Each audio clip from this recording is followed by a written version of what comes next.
Ассаламу алейкум, урматтуу мусулман бир туугандар. Мен сиздерге аябай кызыктуу бир маалымат жөнүндө айтып берүүнү туура көрдүм.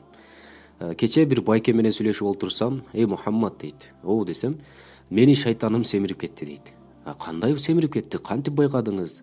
Сизге көрүндүбү?" десем, "Жок, мен ишим экиге бөлүнүп калды" дейт. Эгерде жаман иш жасасам дейт, ал мага кооз, сонун көрүнүп калды. Ал эми баягы сооптуу иштерди жасасам мага караңгы болуп калды, оор болуп калды ушуга окшогон иштер. Кыскасын айтканда мен күнөө кылганда рахат алып атам, ал эми мындай ибадат кылганда мындай кадимкидей мен кыйналдым, эмне кылайын деп мага ошол шайтаным семирип кетти деген сөз аябай жакты. Сиздерде да мындай сөздөр кезиксе керек. Албарсты азгырып кетти, шайтан азгырып кетти, кээ бири баягы ыры чыгарып бирди, албарсты басып кетти деп. Ушуга окшогон сөздөр сиздерде дагы кезиксе керек. Мен сиздерге мындан да кызыктуу бир маалыматты айтайынбы?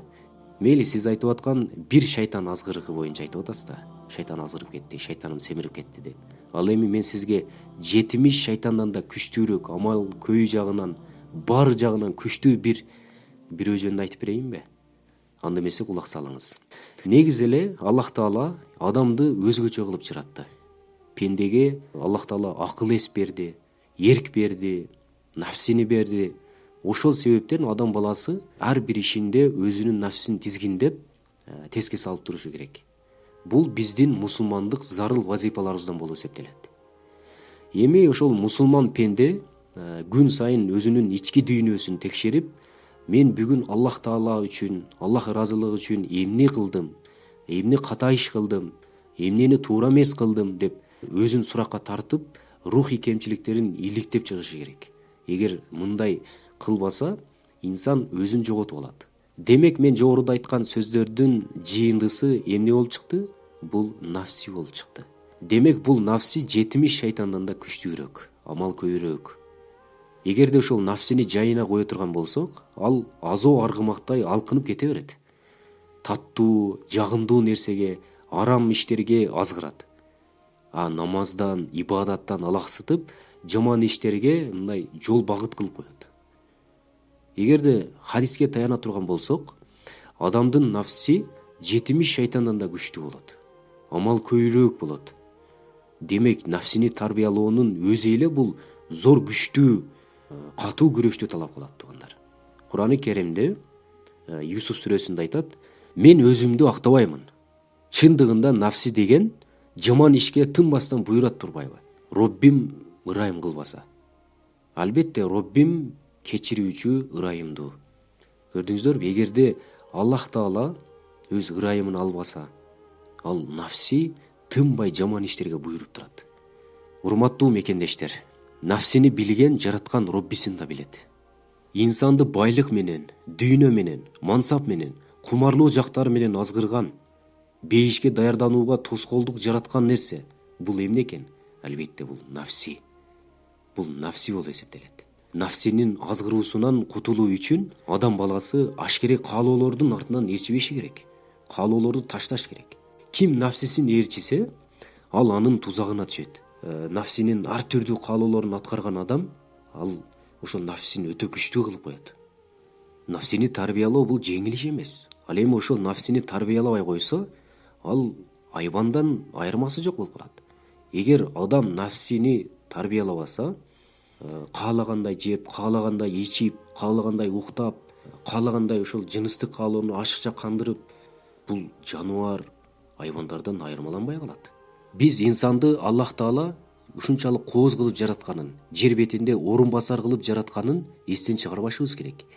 Ал эми ошол жараткан Аллах Таалага маани бергенчелик ага тадыктуу кул да болушубуз керек.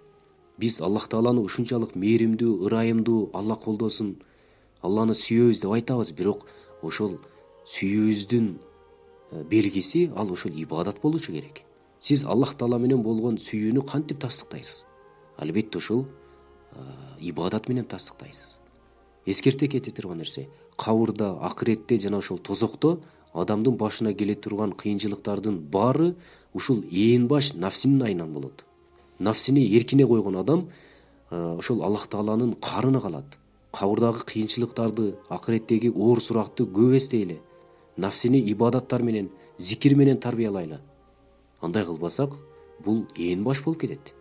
Бул 70 шайтандан дагы күчтүүрөөк, амал көйрөөк болот бул. Нафсинин жагымсыз кесипети тууралуу имам Газзали өзүнүн нафсине кайрылат. Бул кайрылуу ушул жалпы эл журтка, мусулмандарга насаат катары айтылат. Эй нафсим, сенин мүнөзүң, сенин мамилең кудум акыретке ишенбегендердин кыймыл аракетине, ошолордун мамилесине окшош. Же сен эмне өлүм менен кошо жок болуп кутулуп кетемин деп ойлойсуңбу? Эненин түйүлдүгүндө ташталган бир тамчы суудан пайда болгон урук эмес белең. Андан кийин ошол уюган канга айланып, убактың келгенде өзгөчөлүктөргө кулпунуп адам болуп чыга келген элең го. Сени бул абалга келтирген Аллах Таала сени кийин кайра тирилте албайбы? Ошону ойлонуп атасыңбы? Эгер өлгөндөн кийин тирилбестигиңди ойлоп жатсаң, анда сен накта наадансың. Улуу Аллах Таала сени эмне үчүн жана кантип жараткандыгын ойлоп көрдүңбү? Эй нафси, дүйнөгө байланып калганыңды көрүп турам. Андан кол үзүү сага кыйын болуп жатат. Ар дайым май көл, сүт көл болсун деп самап турасың. Убакыт өткөн сайын дүйнөгө болгон сүйүүң күчөп барат. Бирок улуу Алланын акыреттеги жазасы жана ошол башыңа келчү кыйынчылыктарды билбей өңдөнөсүң. Сен кааласаң да, каалабасаң да сүйгөндөрүңдөн, жакындарыңдан, досторуңдан ажырап кара топуракка киресиң. Бул дүйнө адамдык эмес, Алланын мүлкү экендигин, анын мөөнөтү убактылуу экендигин жана ошол өлгөндөн кийин кабырга эч нерсе алып кете албаганыңды ойлонуп көрдүңбү деге? Ошол үчүн пайгамбарыбыз саллаллаху алейхи вассалам мындай деп айтат. Менин жүрөгүмө Жабырейил мындай деп шыбырады. Кимди сүйсөң сүй, бир күн андан ажырайсың. Каалаганыңдай жаша, сөзсүз анын жообун аласың. Канча жашасаң жаша, акырында сөзсүз өлөсүң деп айткан. Эй нафси, өткөн жашооңо көз чаптыр. Бийик-бийик үйлөрдү салып аларда жашабай кеткен адамдарды ойло. Алардан калган байлыкты Аллах Таала башкалардын колунда кандай бергендигин көрбөй жатасыңбы? Көк тиреген имараттарды куруп, анда жашаган пенденин акыры баруучу жери кара топурактын астындагы караңгы көрүү эмеспи? Убактылуу дүйнөгө азгырылып, түбөлүктүү акыретке кайдыгер караш акылдуулукпу? Мындан өткөн акмакчылык кайсыл жерден табасың? Кайсыл жерден көрдүң? Эсиңе кел эй нафсим, ибадатка шашыл. Анткени күн өткөн сайын сен өлүмгө жакындап баратасың. Сен өлгөндөн кийин намазыңдын карызын ким окуйт? Тута албаган орозолоруңду ким тутат? Жакшы амалдарың менен Роббиңди ким ыраазы кылат? Дагы эскертейин, өлүм сени күтүп жаткандыгын. Барар жериң мөрзө, жатар жериң топурак, кабырдагы досторуң курт кумурскалар экенин.